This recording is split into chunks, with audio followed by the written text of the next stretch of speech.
Halo, Pace Bene, masih di Mea Culpa. Para sahabat, jumpa lagi di video yang lain di channel ini. Kita mau membahas soal term istilah Katolikku keren. Katolik itu keren, itu bisa dipertanyakan keren dari mananya? Siapa yang bilang apa artinya Katolik dan apa itu artinya keren dalam konteks ini? Dan bagaimana Katolik yang keren ini disajikan? Saya pikir ini menarik karena istilah itu sering muncul belakangan ini. Saya tidak sedang merujuk pada satu kelompok, satu tim, satu nama, tidak. Tetapi pada istilah Katolik itu keren. Itu yang mau kita soroti ya. Oke, sebelum lebih jauh berbicara tentang itu, ini channel Mea Culpa. Saya sudah jarang memperkenalkannya. Sudah lama saya membuat video di sini. Video yang spontan saya buat. Kalau merasa tertarik bisa berlangganan dengan ini, dengan subscribe. Kalaupun tidak apa-apa. Mea culpa itu diambil dari teks dua tobat. Saya berdosa, saya sungguh berdosa. Mea culpa, mea maxima culpa.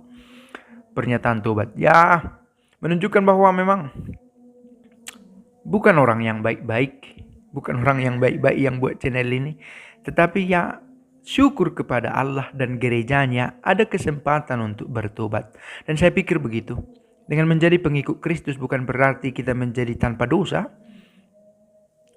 Kita hidup dengan kekurangan kelemahan kita, tetapi kita punya kerinduan untuk memperbaiki diri dengan semangat tobat.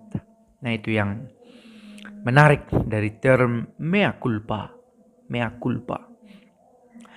Oke, lalu saya sering juga katakan pace e bene, pax et bonum, itu bahasa Latinnya, pace e bene bahasa Italia, peace and goodness bahasa Inggrisnya, damai dan kebaikan untuk kita semua bahasa Indonesia. Bukan kata-kata saya, jangan-jangan itu terlalu baik untuk saya produksi. Itu dari Santo Fransiskus Assisi yang saya ikuti. Nah, saya seorang Fransiskan dan para Fransiskan berulang kali mengucapkan kata itu pace e bene. Oke, kita masuk ke Katolik itu keren. Mengapa ini perlu dipertanyakan? Agar umat Katolik sendiri tidak hanyut dalam jargon yang memukau dalam rumusan, tapi apa pesannya? Apa muatannya? Jangan jadi nanti kita diejek atau dinilai orang karena ketidaksesuaian dari konsep dan perbuatan. Kan begitu. Katolik itu keren. Keren apa gitu? Sekalipun ya kata keren ini toh harus diamati juga apa arti keren. Saya tidak begitu yakin apakah ini bahasa Indonesia yang baik dan benar atau bahasa Indonesia slang, bahasa Indonesia harian yang dipakai. Keren, sesuatu yang baik, tampil dengan bagus, kurang lebih begitu ya, memikat hati. Kualitasnya diakui bagus, good, well done, keren. Tapi di mana letak kekerenannya? Begitu ya, itu yang mau dipertanyakan. Kemudian Katolik di sini apa yang dimaksud? Sebagai sebuah agama atau sebagai sebuah way of life? Selalu dikatakan sebagai sebuah spiritualitas kah? Atau sebagai sebuah agama yang ada pastornya, ada jubah pastornya, ada susternya? Apakah lebih di sana atau lebih ke Katolikos, semangat penuh kasih universal yang ditawarkan oleh Yesus yang dirawat di dalam gereja Katolik? Nah, Katolik yang mana yang dimaksud di sini? Sekalipun tidak selalu gampang dipecah. Kalau dikatakan gereja Katolik, oke, itu menyangkut agama Katolik yang memiliki semangat kasih universal yang ditawarkan oleh Yesus. Oke.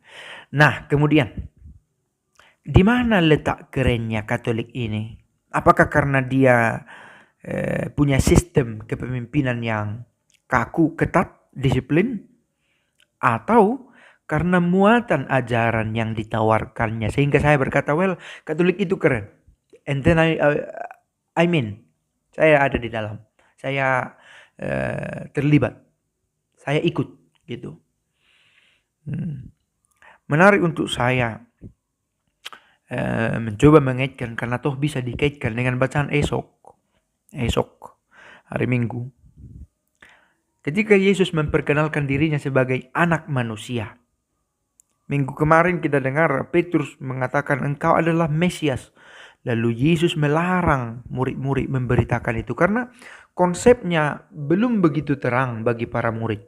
Karena ketika Yesus memperkenalkan dirinya sebagai anak manusia yang akan mengalami sengsara, wafat dan bangkit, Petrus menarik Yesus ke sampingnya menjadi sejajar mereka. Menarik Yesus. Lalu Yesus marah dan berkata, "Enyah kau iblis, sebab engkau memikirkan apa yang dipikirkan oleh manusia, bukan yang dipikirkan oleh Allah." Karena sebenarnya Yesus hendak menunjukkan anak manusia itu diserahkan ke dalam tangan manusia. Mereka, manusia, akan membunuh dia. Tetapi hari ketiga setelah dibunuh, ia akan bangkit. Ada sengsara, wafat, dan bangkit. Ada salib, ada kebangkitan. Ada Jumat Agung, ada Paskah. Dan saya yakin gereja Katolik juga hendak menawarkan salib ini untuk menjadi semangat dalam hidup. Spiritualitas memikul salib untuk bangkit, bukan untuk menderita. Kita punya salib dan kita memikul itu dengan penuh sukacita. Ada kesulitan kita, dan semakin saya sadari disinilah sebenarnya buah terbaik dari spiritualitas yang kita dalami. Kita memiliki kekuatan yang tidak melulu dilihat oleh mata untuk bangkit, untuk menang atas kesulitan-kesulitan, untuk tetap berjalan sekalipun ada tantangan, tetap berdenyut menunjukkan ada kehidupan sekalipun tidak selalu menyenangkan, tidak selalu gampang. Entah karena ada sakit penyakit, hal-hal begitu saja yang selalu diulang. Kadang ada sakit penyakit yang membuat kita down. Ada kekecewaan-kekecewaan yang membuat kita ingin pergi dari gereja, dari komunitas. Dulu rajin ke gereja Bapak ini, contoh. Tetapi setelah ada penderitaannya dia pergi. Karena ke gereja tidak ke gereja, toh ada penderitaan. Dan kalau saya bekerja, saya makan. Kalau saya tidak bekerja, tidak makan. Maka bekerja itulah. Nah, beberapa orang sampai pada pemikiran itu, sampai kehilangan Kristus yang dia kenali itu. Keterlibatan Kristus tidak dirasakan dalam hidup. Allah yang hadir. Justru di sini juga usaha kita untuk semakin mengenali iman kita. Bagaimana dengan saya beriman? Saya menemukan panduan untuk bagaimana hidup dengan baik. Sehingga iman itu tidak melulu rumusan yang ada di sana, tetapi toh bagian dari pencarian dan perjalanan hidup. Nah, itu dia. Nah, di mana kerennya Katolik itu? Saya pikir di apa yang ditawarkan oleh gereja. Bahwa kekatolikan bukan hanya soal agama. Maka orang sering berkata, oh Allah tidak melihat agama, itu sudut pandang Allah, bukan urusan kita.